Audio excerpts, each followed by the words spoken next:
Hello everyone. তো এটা ছিল মানালিতে আমাদের দ্বিতীয় দিন। আর আমাদের হোটেল থেকে বাইরের ভিউটা এরকম ছিল। আগেই তোমাদের একটা ভিডিওতে আমি শেয়ার করেছি মানালিতে আমরা কোথায় গিয়েছি, কী করেছি। সবটা তো দেখানো সম্ভব না, একটু একটু করে তোমাদের সাথে শেয়ার করছি। তো সকালবেলা আমরা রেডি হয়ে নিয়েছি এবং মানালি থেকে আমরা অন্য ডেস্টিনেশনে যাব। আর যেতে যেতে মানালির কিছু সাইট সিন আছে ছোটোখাটো, তো সেইগুলোই দেখতে দেখতে যাব। আর নিচে কিন্তু গাড়ি দাঁড়িয়ে রয়েছে, তো এই গাড়িতে করেই আমরা সব জায়গায় ঘুরে দেখব। মানালি থেকে এখন যাচ্ছি ধর্মশালার পথে, আর যেতে যেতে কিছু সাইট সিন দেখে নেব। আর এখন পৌঁছে গেলাম হিড়িম্বা দেবী মন্দিরে।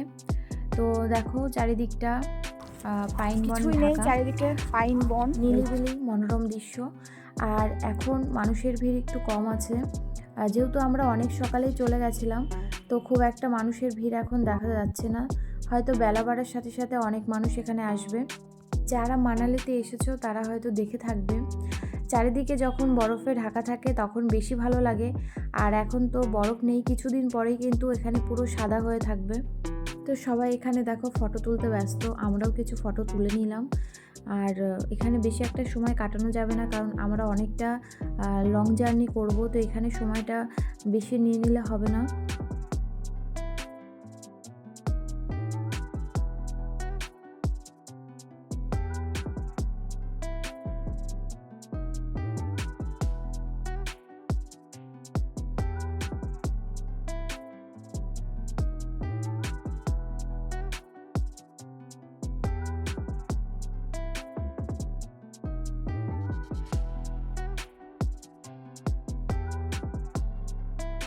আর এখানে অনেকেই মানালির ড্রেস পরে ছবি তুলছে, তবে বললাম খুব একটা ভিড় নেই চারিদিকে। তো আমরা এখন বেরিয়ে পড়ব, আমাদের আরও কিছু ছোটোখাটো মন্দির আছে সেগুলো দেখব। চলো যাওয়া যাক, তোমরাও দেখতে থাকো।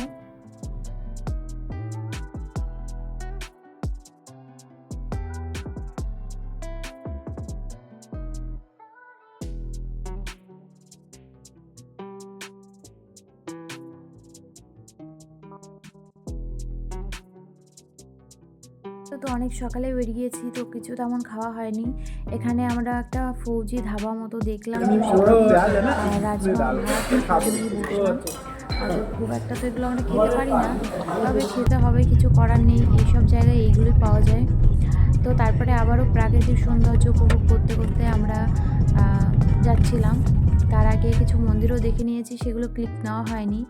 তারপরে আমরা চা খাওয়ার জন্য একটু দাঁড়িয়ে নিলাম, আর পাশে দেখি এরকম একটা ভাল্লুককে আটকে রেখেছে। তো সেই কারণে আমি আর কি একটুখানি ভিডিও করে নিলাম, দেখো কেমন তাকাচ্ছে। আসলে পাশেই একটা চিড়িয়াখানা মতো আছে, আর এখানে ওদেরকে এরকমভাবে রেখে দেয়, তো রাস্তার পাশ থেকে আর কি দেখা যায়, রাস্তা দাঁড়ালে আর কি ওদেরকে দেখা যায়, তাই আমরাও একটু দেখে নিলাম। আর এখানে অনেক হনুমানও ছিল, তো তারাও বেশ ঘুরে বেড়াচ্ছিলো, দেখতে ভালো লাগছিল। তো এইভাবে আমরা চা খেতে খেতে দৃশ্যটা উপভোগ করলাম, তারপরে আবারও বেরিয়ে পড়লাম।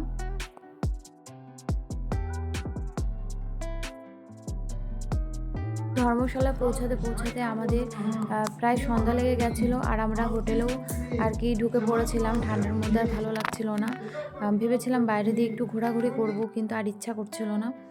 ধর্মশালাতে আমরা একদিন থাকবো, আজকে রাতটাই শুধু, আর সকালবেলা আবার আমরা বেরিয়ে পড়বো।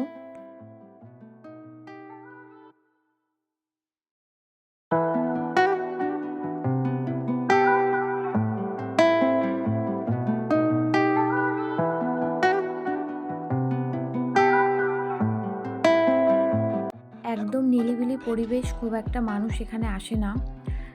তো বাইরে থেকে রাত্রেবেলা ভিউটা এরকম ছিল। তারপরে আমাদের আর কি ডিনার দিয়ে গেল রাতে। তো এখানে কিন্তু ডিনারটা আলাদা তোমাকে নিতে হবে, আর এখানে খাবারের দাম কিন্তু খুব বেশি। তো যাই হোক, আমরা খেয়ে দিয়ে শুয়ে পড়বো। তো পরের দিন সকালবেলা আমি স্নান করে পুরো রেডি হয়ে নিয়েছি, এখন করবো একটু চা খেয়ে আমরা বেরিয়ে পড়বো। দুজনে ঘুরতে আসলেন, আমার কাছে ওই বাড়ি ব্যাপারটা মনে হয়। সে যাই হোক, তারপরে আমরা রেডি হয়ে নিলাম, সেম ড্রেসটাই পরে নিলাম, আর ব্যাগ থেকে কোনো জামা কাপড় বের করলাম না, সব প্যাকিং করা আছে সেই জন্য। আর রাত্রেবেলা ভিউটা দেখিয়েছিলাম, খুব একটা ভালো করে তো রাতে দেখা যায় না, তো সকালবেলা দেখো বাইরেটা এরকম ছিল, চারিদিকে খুব সুন্দর সুন্দর বাড়ি। তারপরে আমরা যে হোটেলে ছিলাম পাশেই মন্দির ছিল, তো সেখানে চলে আসলাম। ঘুরতে এসে অনেক রকম মন্দির দেখলাম। তো যাই হোক, ভেতরটা এরকম ছিল।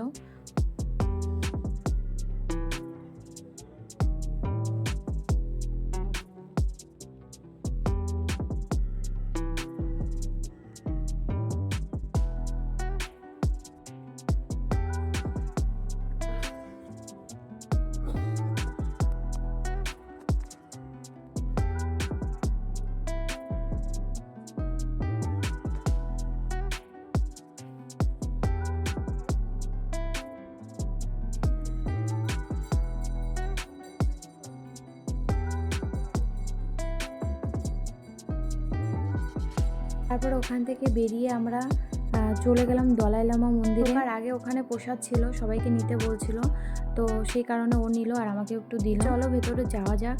তো ভেতরটা এরকম ছিল, দেখো কত সুন্দর।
তারপরে আমরা ওখান থেকে চলে আসলাম ধর্মশালা এসটি জন চার্চে।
তো এরপরে আমরা যাচ্ছি স্টেডিয়ামের দিকে।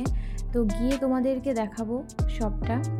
আর আমার এই ব্লগগুলো দেখতে হয়তো বোরিং লাগতে পারে, কারণ আমি বুঝতে পারছি না, যেহেতু নতুন আমি শুরু করেছি ভিডিও করা, তো আমি জানি না কিভাবে শুরু করব বা কিভাবে কি করব। আর যেহেতু দুজনে ঘুরতে গেছি, সেখানে দুজনে মিলে কী বা করব। তো যাই হোক, তোমরা একটুখানি দেখে নিও। তো আমরা স্টেডিয়ামে পৌঁছে গেছি, আর বাইরে থেকে কিন্তু টিকিট কাটতে হয়। আর এখন কিন্তু খেলা হচ্ছে না, সবাই স্টেডিয়ামটায় দেখতে এসেছে। চোখ জুড়িয়ে যাওয়ার মতো কিন্তু স্টেডিয়ামের দৃশ্য। বিশেষ করে এই স্টেডিয়াম দেখার জন্যই আমাদের ধর্মশালাতে আসা।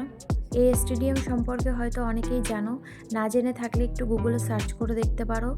তো অনেকের ভিডিওতেই হয়তো দেখেছো, আর আজকে আমার ভিডিওতে তোমাদের দেখিয়ে দিলাম।